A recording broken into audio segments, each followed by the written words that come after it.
ये क्लासिक दृश्य तो देखा ही होगा। विमान उड़ने के बाद कुछ लोग टैंक में छिप गए, पर ड्रोन उनका पीछा करता रहा और टैंक पर लगातार गोलियां बरसाता रहा।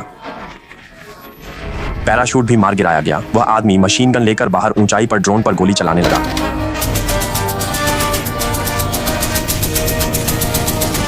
यही है ड्रैगन स्पेशल फोर्स। कहानी की शुरुआत में कैप्टन और शियाओबाई साथ मिलकर मेक्सिको में एक गैंग बॉस को खत्म करने जा रहे थे, पर मिशन शुरू होने से पहले ही शियाओबाई ने काले बॉस को धोखा दे दिया। बॉस ने उसे टायर में भर दिया, फिर उस पर पेट्रोल डलवाया और उसे जिंदा जलाने की तैयारी करने लगा। जान बचाने के लिए कैप्टन और ग्वाइटो गाड़ी लेकर वहां घुस गए।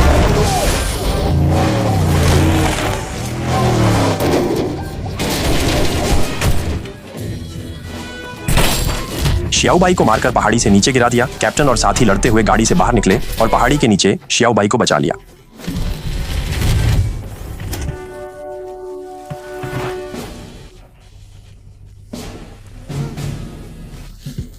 काला बॉस कैसे छोड़ता, तुरंत अपने लोगों को भेजकर पीछा करवाया। कुछ लोग बस गाड़ी भगाकर जान बचाने की कोशिश कर रहे थे। शहर के एक अस्पताल में पहुंचे ग्वाइटो ने एक डॉक्टर से अपना घाव सिलवाया। डॉक्टर बहुत उत्साही था। उसने घाव पर बिजली का निशान भी सिल दिया और ग्वाइटो के कंधे पर गेम सोल्जर का निशान देखा। डॉक्टर ने बताया कि वह भी पहले गेम सोल्जर था। तभी अस्पताल की नर्स अंदर दौड़ी आई। शियाओबाई के शरीर पर पेट्रोल की गंध सूंघकर उसने उसे आग लगा दी। तब सबको पता चला कि यह डॉक्टर दरअसल मानसिक अस्पताल से भागा हुआ मरीज था। सब लोग हैरान रह गए। जब कैप्टन आया तब सबको पता चला कि यह पागल मरीज ही वह पायलट फेंकमो है जिसे कैप्टन ढूंढ रहा था। सब जल्दी से हेलीकॉप्टर की तरफ भागे। उस टूटे फूटे मेडिकल हेलीकॉप्टर को देखकर शियाओबाई और ग्वाइटो चढ़ना नहीं चाहते थे।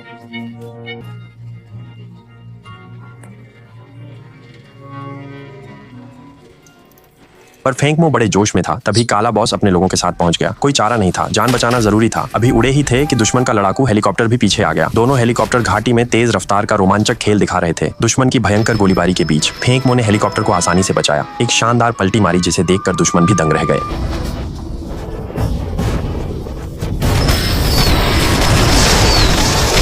जब लग रहा था कि वे बच निकलेंगे, दुश्मन के विमान ने हीट सीकिंग मिसाइल दागी। लगा कि अब तो गए, पर जब दोनों मिसाइलें टकराने ही वाली थीं, दानव ने इंजन बंद किया। हेलीकॉप्टर सीधे गिरा। दोनों मिसाइलें हवा में टकराईं और फट गईं।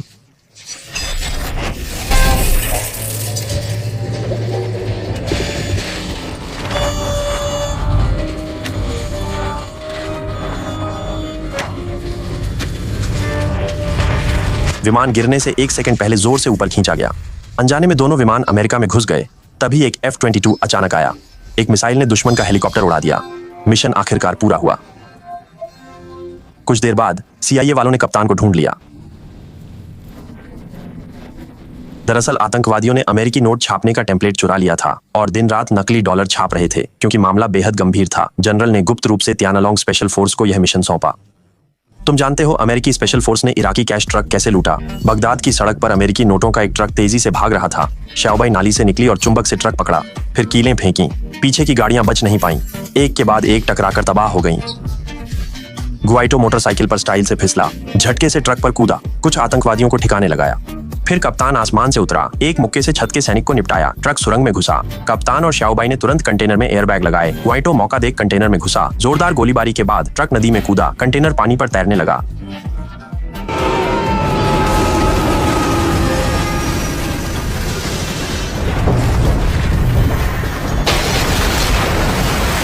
तभी फेंकमो समय पर पहुंचा। उसने एक रिवर्ब मशीन चलाई, पीछा करती गाड़ियों को पल में खत्म किया, फिर कंटेनर उठाकर उड़ गया। टेम्पलेट मिलने के बाद कुछ लोग मिलन स्थल पर जनरल का इंतजार करने लगे, पर हादसा हो गया। जनरल की भेजी गाड़ी अचानक फट गई। कुछ लोग समझ पाते इससे पहले आतंकवादी मुखिया पार्क अपने लोगों के साथ टेम्पलेट लेकर भाग गया। वे रोकने दौड़े ही थे कि कंटेनर अचानक फटा। आसमान में नोट उड़ने लगे। सब सन्न रह गए। फिर आए रक्षा मंत्रालय के सोसा और उनके लोगों ने गिरफ्तार कर लिया। आदेश देने वाला जनरल पहले ही मारा जा चुका था। कोई स्पेशल टीम की बेगुनाही साबित नहीं कर सकता था। कुछ लोगों को 10 साल की सजा हुई। 6 महीने बाद CIA के पेगी ने कप्तान को ढूंढा। उसे पार्क की खबर मिली थी। यह भी पता चला कि पार्क 1 अरब के करीब है। कप्तान से निकलकर टेम्पलेट वापस लाने को कहा। पेगी के जाने के बाद कप्तान ने मरने का नाटक कर भट्टी से भाग निकला। फिर शियाओबाई की जेल पहुंचा। धूप सेंकते वक्त उसे खींच ले गया। ग्वाइटो को ले जाते समय कप्तान और शियाओबाई ने नंबर प्लेट से ग्वाइटो को तैयार रहने का इशारा किया। फिर एक चेन गन से दरवाजा भेदा। ग्वाइटो ने दरवाजा कसकर पकड़ा और इस तरह चिंगारियां उड़ाते हुए भाग निकले। अब बस फेंकमो बाकी था। रक्षा मंत्रालय के सोसा तुरंत मानसिक अस्पताल पहुंचे और घात। तभी एक गाड़ी दौड़ती हुई आई, फेंकमो को लेकर निकल गई। वे एक ट्रांसपोर्ट प्लेन पर पहुंचे। सैनिकों ने तियानलोंग कमांडो के बारे में सुना और समझदारी से हट गए। जब सोसा पहुंचा, प्लेन सामने से आया, कार को छूकर आसमान में उड़ गया। सोसा ने तुरंत ड्रोन बुलाया। खुशी मनाने से पहले ही मिसाइल लॉक हो गई। फेंगमो ने झटपट जैमर दागा।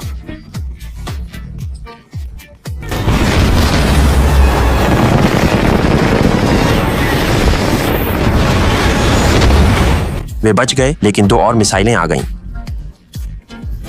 पहली से बचने के लिए C-130 हवा में पलटा। मिसाइल से बचा, पर एक इंजन तोप से टूट गया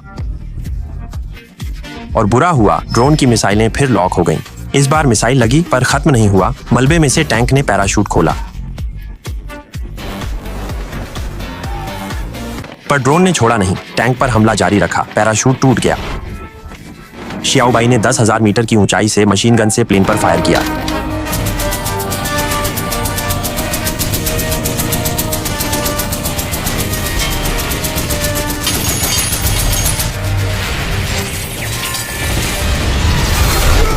एक ड्रोन गिरा, शियाओबाई भी लगभग गिरा। 3 में से 1 पैराशूट बचा। टैंक तेजी से गिरा। कैप्टन ने पास में झील देखी, तुरंत तोप उल्टी दिशा में घुमाई। रिकॉइल से टैंक को झील की ओर धकेलने की कोशिश की, फिर नीचे की ओर गोले दागे। उम्मीद थी टैंक धीरे गिरे।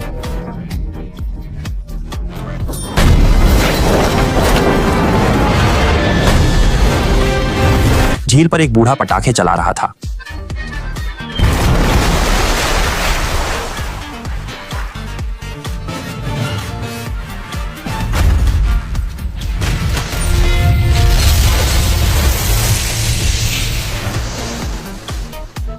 थोड़ी देर में झील से टैंक निकला, फिर पेज के सुराग के आधार पर। पार्क से आने जाने वाले अरब कैप्टन का अपहरण करने आसमान से उतरे। वाइटो ने ग्रेनेड से शीशा तोड़ा। कैप्टन कमरे में घुसा, अफरा तफरी में अरब को पैराशूट पहनाया, फिर सीधे बिल्डिंग से बाहर फेंका। फेंगमो हेलीकॉप्टर से हवा में उसे उठा ले गया। कैप्टन ने टेम्पलेट लेकर बिल्डिंग से छलांग लगाई। पार्क भी सतर्क था, पर एक कदम देर हो गई।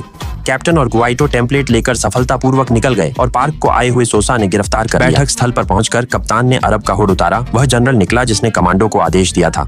असल में शुरुआती योजना उसने और पेज ने मिलकर बनाई थी, लेकिन बाद में उसने पेज को धोखा दिया और टेम्पलेट हड़पना चाहा। कप्तान ने पेज को फोन किया, कहा कि जनरल और टेम्पलेट उसके पास है। टेम्पलेट चाहिए तो उनके नाम साफ करने होंगे, लेकिन पेज ने मौका देखकर उनकी लोकेशन लॉक कर ली। थोड़ी देर बाद एक बम वर्षक आया और जनरल वाले लकड़ी के घर को उड़ा दिया। बाहर के कुछ लोग किस्मत से बच गए। कप्तान को पता था पेज सोसा का फोन सुन रही होगी, तो उसने सोसा से संपर्क कर झूठ बोला कि जनरल जीवित है। 48 घंटे बाद लॉस एंजल्स में मिलना तय हुआ। इसके बाद वे पहले से गोदी पर पहुंचे और कई जाल बिछाए। जल्द ही एक्शन शुरू हुआ। सचमुच अपने लोगों के साथ गोदी पर आया। स्नाइपर की गोली कंटेनर ने रोक ली। कंटेनर खुला और 2 कारें बाहर निकली।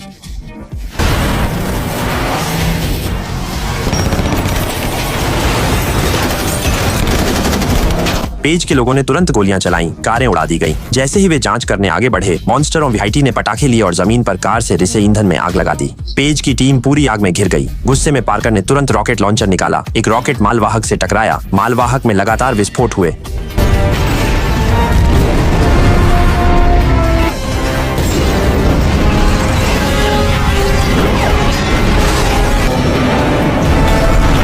अनगिनत कंटेनर उड़ गए। मालवाहक पलट गया।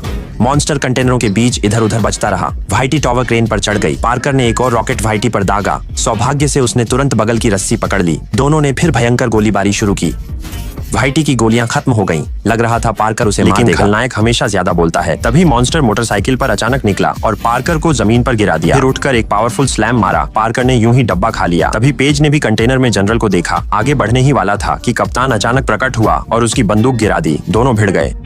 थोड़ी देर में कप्तान जमीन पर गिरा। बंदूक भी छिन गई। पेज ने 2 गोलियों से बगल के जनरल को मार दिया। गवाह की मौत देख कप्तान पूरी तरह भड़का। 3-4 बार में पेज को जमीन पर गिरा दिया। अचानक पेज ने जमीन की बंदूक उठाई और कप्तान के सीने पर 2 गोलियां दागी। पेज को लगा वो जीत गई और सारी योजना बता दी। बोलते ही कंटेनर धीरे धीरे ऊपर उठा। बाहर रक्षा मंत्रालय के लोग थे। जनरल भी पागल का नकली था। असल में बंदूक की गोलियां नकली थीं। बस पेज से सच उगलवाने के लिए, कमांडो की बेगुनाही सामने करने के लिए। और ड्रैगन कमांडो के कुछ लोगों को फिर पकड़ लिया गया। आरोप था जेल तोड़ना, लेकिन यकीन है कोई जेल सच में उन्हें रोक नहीं सकती। ये फिल्म कोई सख्त फिल्म नहीं है। यह कोई सैन्य फिल्म नहीं, बल्कि बड़े लड़कों के लिए एक पागल परी कथा है। यहाँ भौतिकी के नियम कल्पना से झुक जाते हैं और रणनीति का मतलब बस एक साहसिक विचार है। हवा में टैंक की गोलीबारी, ट्रांसपोर्ट प्लेन से पलटी खाना, हर दृश्य हास्यास्पद है, फिर भी पात्रों के गंभीर अंदाज से बेहद शानदार लगता है। यह सच्चाई नहीं बल्कि परम मजा और रोमांच चाहती है। जब हम इन पागलों को सबसे अजीब तरीके से संकट सुलझाते देखते हैं तो दिल में जागती है वो खोई हुई असंभव कार्यों के प्रति शुद्ध चाहत और खुशी।